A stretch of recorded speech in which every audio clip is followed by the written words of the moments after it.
I didn't grow up around cars.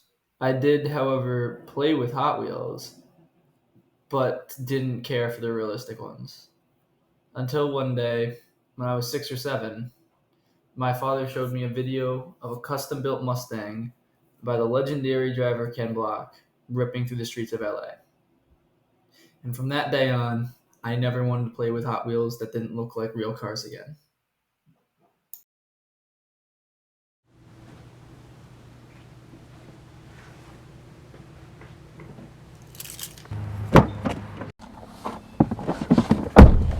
This is my first car, about 9 years after that video. It's not much, it's not fast, it's not pretty, but it does have a manual transmission, and that'll help me with choosing a better car sometime in the future. However, that future doesn't look so good these days. Today, we're moving at a fast pace towards a far more technological and supposedly better future. But I'm not so convinced. I think that it's better in the past. And I know everybody says that, and I know that's like a rose-colored glasses thing, but I just think that cars were better back then. There was more soul, there was more character, and it seems like there's not a lot of hope for the future. But I want to make this video to show that there is hope, and there will always be hope for the car enthusiast. Even if it looks bad, there's always ways we can fix that. The main problem these days is how expensive new cars are. As you can see, the average new car costs about 30 grand, and many SUVs and trucks are upwards of $50,000 to $60,000. Now, that's for a mass market car, like a Toyota Camry or a Honda Civic. Now, how do you think that affects the enthusiast cars, which are small, not mass market cars? So here is the 2024 Honda Civic Type R. It is a highly praised performance vehicle. It is one of the most iconic vehicles for car enthusiasts. It's an absolute pillar of car enthusiasm. It currently costs about $44,000 new. However, many dealers have been marking it up to ridiculous lengths. For example, this dealership here has it listed for 70 grand, which is way above its asking price. This one has been slightly modified with some wheels and a tow hook, but nothing that warrants nearly 20 grand more. This is the 2.0 liter 4-cylinder boxer engine that powers my car. It is somewhat reliable, but it can be fixed easily using parts sourced from either the manufacturer or an aftermarket site. The problem on many new cars is the lack of repairability, on electric cars especially. You can't just take it to any mom and pop shop or even fix it yourself. It has to be taken to a specialty mechanic or dealer to have its issues fixed. And that really affects, the enthusiasm part of being an enthusiast. Not being able to fix and work on your own car is one of the big things that is troubling enthusiasts these days. Nowadays, auto manufacturers have moved away from sportiness and driving experience towards more simplicity and comfort. And this has caused many cars to get bloated, not just in the way of the SUVs becoming the most popular car for drivers to have on the road, but in the way that many sports cars have gotten thousands of pounds heavier than they were in the 90s with very little horsepower to back it up. And all this rampant technology has actually done away with one of enthusiasm's favorite parts of a car, and that is the manual transmission. Now, the manual transmission has been around since the beginning because in the beginning it was the only way you could actually operate a car. But now it's been increasingly replaced by the automatic, to the point where only 3% of new cars are sold with a manual transmission. And this is worrying for the audio enthusiasts because any enthusiast will tell you just how much better driving a manual is than an automatic. With a manual, you're so much more connected to the car. You're doing all this stuff, and it just leads to a much better driving experience. Even if automatics are more practical or faster shifting, it doesn't matter. And nowadays, many manufacturers are finding ways to, for some reason, get rid of just even the column automatic shifter and replace it with buttons and dials. In fact, new Tesla Model 3 has it do it itself somehow. Just the computer in the car supposedly senses which way you're going to want to go. And if you need to adjust it for some reason, you have to use the complicated touchscreen panel, which is an incredibly complex and expensive solution to a problem that doesn't exist. So to summarize, modern cars are thousands of pounds heavier, hundreds of thousands of dollars more expensive, and filled with tech that we don't like. So why not just buy an old classic car? Because that market is just as bad. So if the new car market is horrible, then why not just go buy old cars? Surely they should be cheaper. Well, as you can see, it's just as bad. This 89 240SX is listed for $5,500. And there really isn't much of a car here. No transmission, seats are torn up, rusted all out. It's bad, but this is an extreme, just like this, a 1996 Toyota Supra. It's a very good car, and it's a huge car on the car scene, but $95,000 is ridiculous, and it's barely modified. And this 1997 Porsche 911 is a stripped down, engine-less shell that sold for 32.5 on Bring a Trailer. And this is something that's happened with all of the enthusiast spec cars, especially the 90s JDM Halo cars, the Supra, the RX-7, all of those guys. They have gone up exponentially in price, as well as some of the 90s beater cars like the 240SX. Porsches, Alfa Romeos, BMWs, all of the old cars praised for being the enthusiast car are wildly expensive. So, can you just introduce yourself and tell me kind of how you got into cars in the first place? So my name's Fran Cardinal, and this is Cardinal Classics, NEAR, which is New England, Arkansas.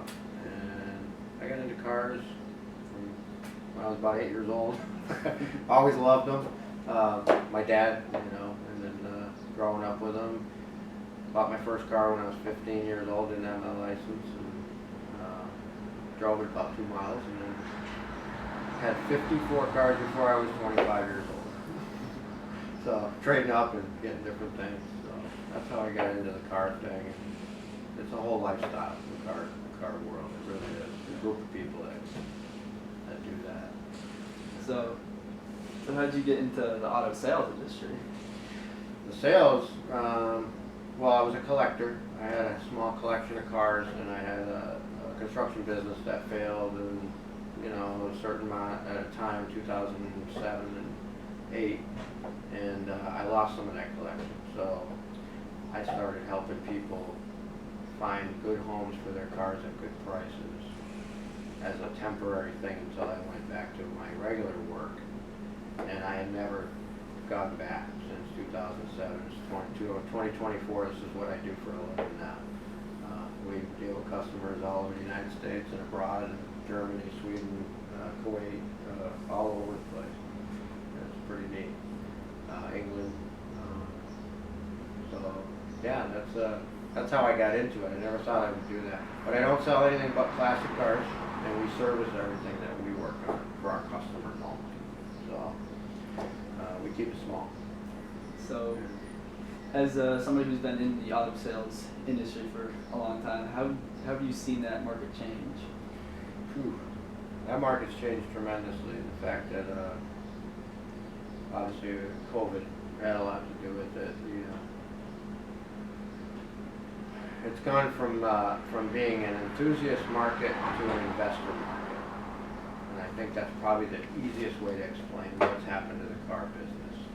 People used to buy cars because they had memories of their grandfathers and their fathers that owned them and they wanted them. And today, everybody buys a car wondering what they can sell it for later. And that's the sad part for me, because I'm a car enthusiast. Like doesn't matter what I pay for the car. If I can afford it, I don't care if it's worth more or less. If I want it, I want it because of a memory or a piece of history or something I remember doing. People today always buy a car on the premise of, can I make money with it to sell it? Well, that would be my probably explanation of how the car market's changed. Kind of sad. For classic cars anyway. Yeah. All cars too. I've seen I'm personally younger kids, so it's all Japanese cars for me, but I've seen the same thing for them. Yeah. People selling the Supras, Skylines and stuff. The Skylines are selling. They just got legally imported this year actually. The real desirable spec. 34s. R34, Nismo or whatever, GTR. Yeah.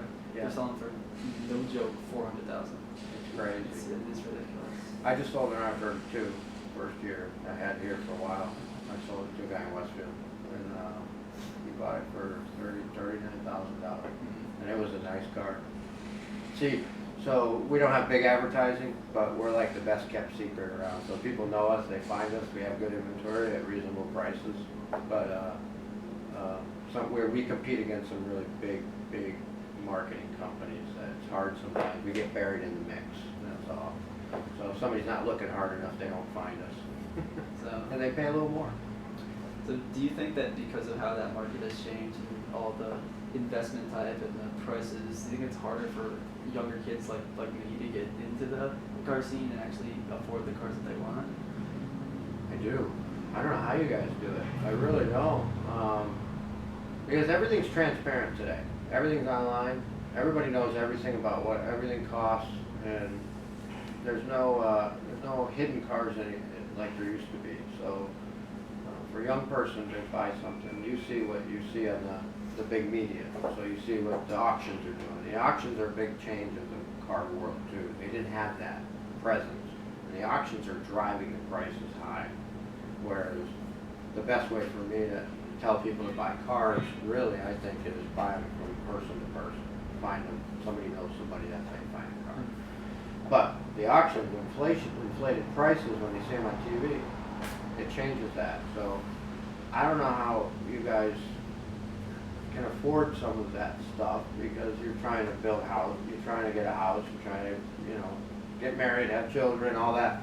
Those are priorities, and then the car thing's an extra thing, but also a necessity too to get to work. So I think what I've seen is a lot of the kids just end up just buying the sim instead, buying the car, and they can't really afford that. It's just, for them, it's like, I like cars, but I can't get that. And it's just too bad.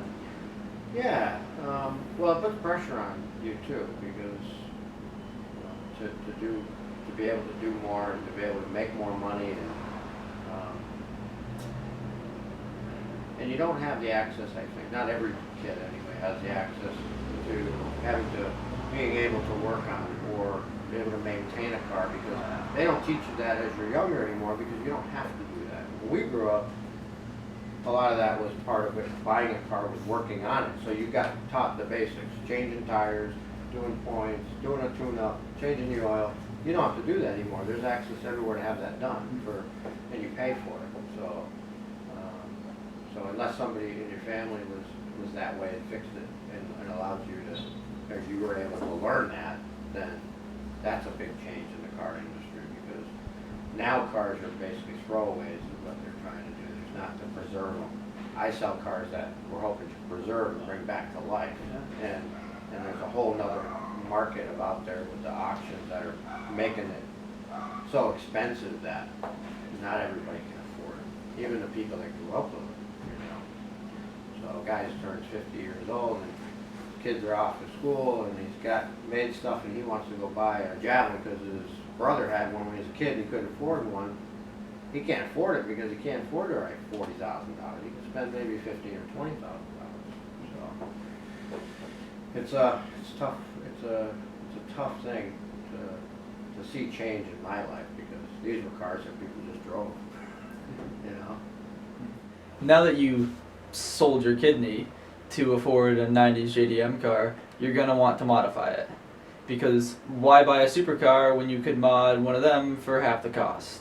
However, like everything else, it is more expensive. But that's not the main problem. The main problem with modding cars these days is all the restrictions and laws against it. This article in Motor One displays a very concerning reality of modern car culture.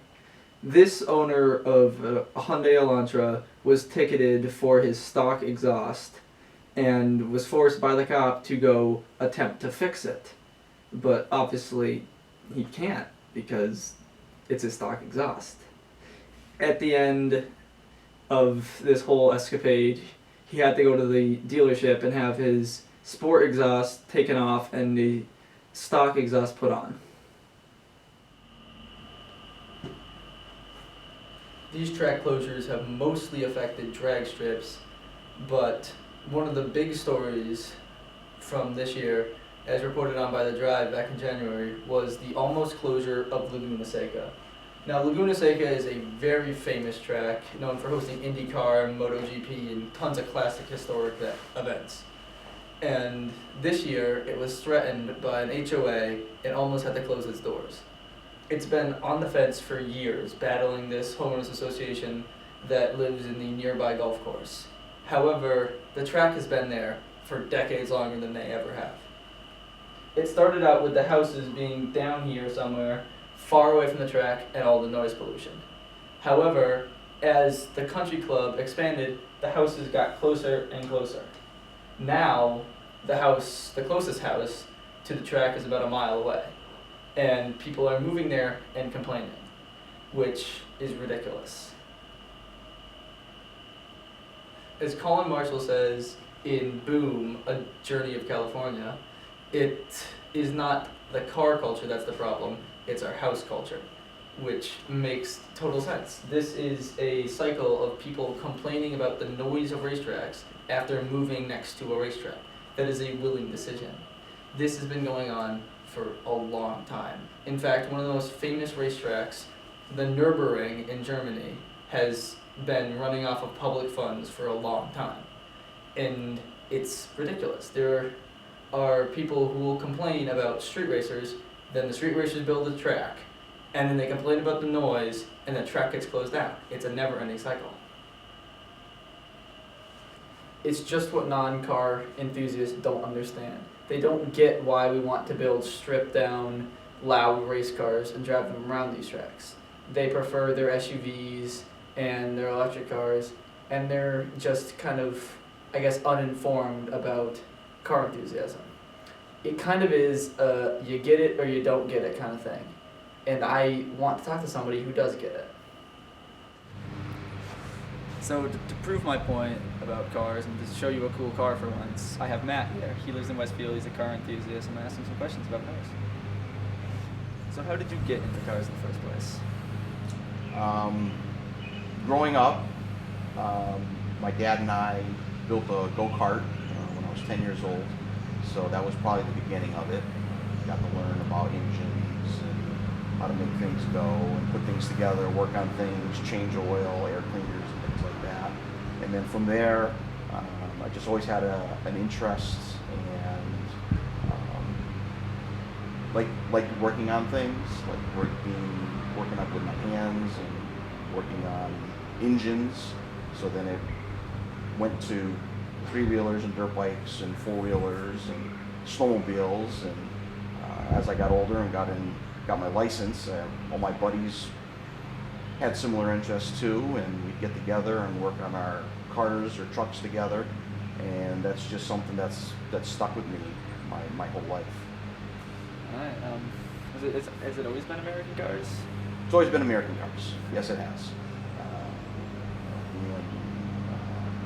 In the United States, and always felt that you support the country that you live in, and American cars, you buy them, and the proceeds and the profits go to American companies, which are American jobs. So it's supporting the country, it's supporting the United States. There are foreign cars that I do like, but for the most part, it's always been the American cars. Yeah, but I've always had this feeling that there's a certain I guess, feeling, for lack of better words, that you get when you're driving a sports car like this or this. Do you agree with that? Yes, absolutely, absolutely. There's definitely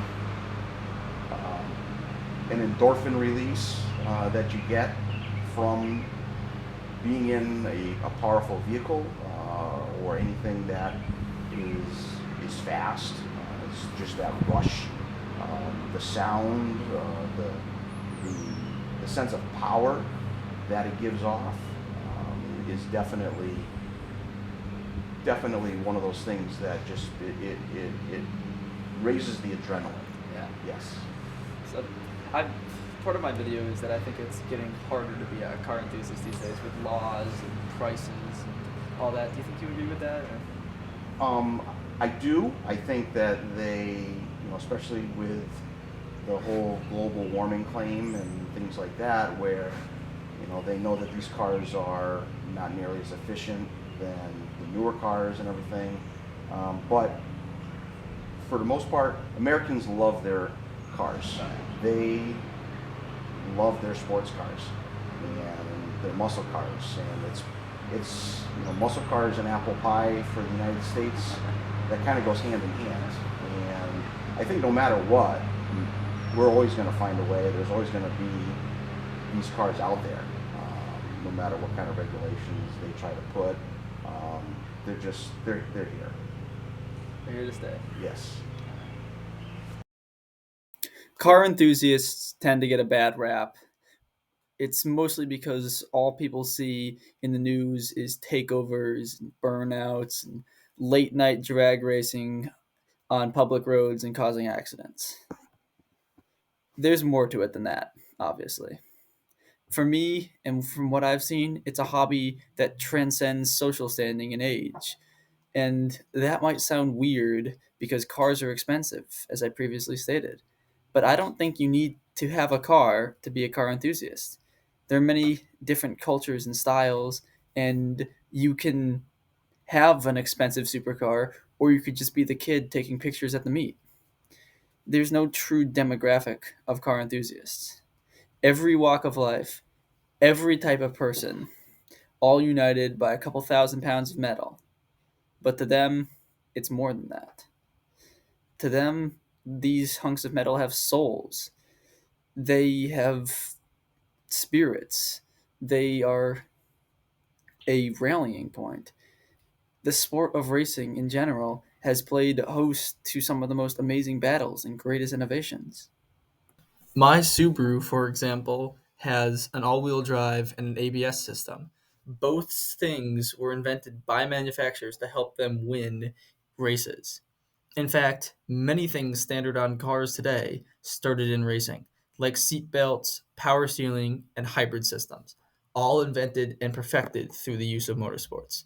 The Yale University Press made a whole article about how car design has been impacted all over the years, and one of the biggest sources of that impact has been developments from racing that have found their way into everyday cars.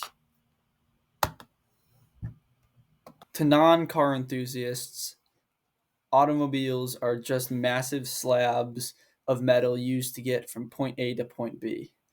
And it's too bad because cars have been the story of us in the 20th and 21st century, sending us farther and faster than we could have ever thought possible.